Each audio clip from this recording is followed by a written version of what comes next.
What's up, guys? This is episode number 48 of the Real Dealz podcast. We are one episode away from our 1-year anniversary episode, which will be next week for an audio podcast. I was going to be out in the field this week at a new project that we just closed on today.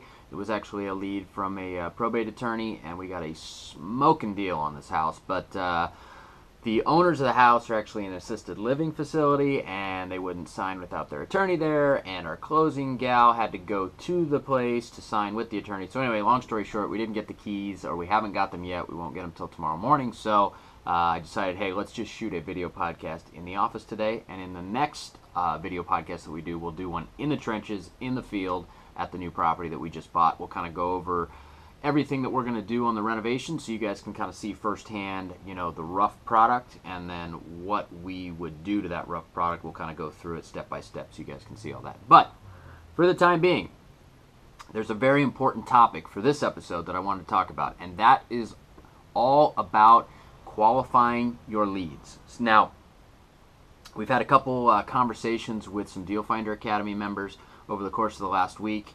We've been listening to a few calls that they've gotten, and it really brought this topic up, and I'm glad that they did, because it's extremely important to qualify the leads that are coming into your sales funnel or your marketing funnel. So there's a couple steps, right? You got to get the phone to ring. That's the first most important thing. If you're getting the phone to ring and leads are coming into your business, now you have to qualify those leads, because you've only got so much time in the day. You've only got so much energy to put into, you know, kind of cultivating and working leads. So you really need to choose wisely which ones you need to put that time, energy, and effort into. So if somebody calls in, just for example, let's say, and they say, hey, they got one of your letters. Oh, by the way, the house is listed with a realtor for what you look up to be a full retail price, and they want to talk to you about what you would offer. That's about a 99.9999% chance that it's a waste of your time, energy, and effort. So what we would do in a situation like that is call them up and say, hey, thanks for the call. I see the property is listed. I tell you what, if it doesn't sell with your agent and you know, your listing contract runs out, why don't you give us a call back, and we can kind of go from there. So there's a situation where we don't put any more time, energy, or effort into a lead that is going to be a dead end anyway. And there's a whole bunch of other, you know, situations that I could go into for hours here as far as which types of leads are going to be a complete dead end and waste your time. But that's your job as a business owner to really, you know, take inventory of your leads, figure out which ones have promise, which ones said, hey, I want to sell my house. You know, it's got this problem, this problem, this problem. I'm thinking, you know, X price, which seems like a reasonable price, or at least it has the makings to have motivation, and the house itself has some issues in the form of needing repairs or something along those lines.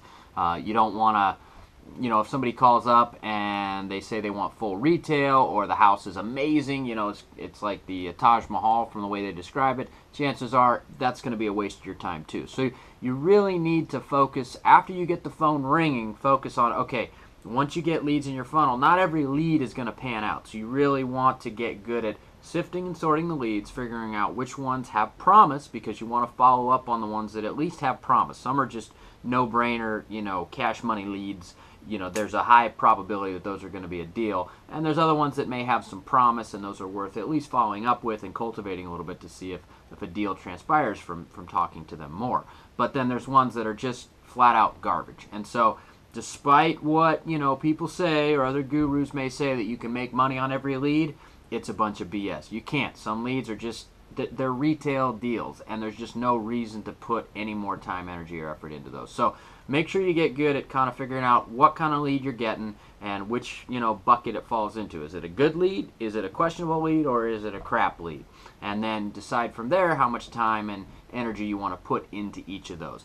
I would personally suggest that, you know, even the crappy ones that call up, you know, you at least call them back and say, thanks for the call. Sounds like you want retail for your property. You're probably best off listing it, or if it's already listed, hey, you know what, if it doesn't sell and your listing contract runs up with your agent, give us a call at that point. Those I would just get them off your desk, make the call back.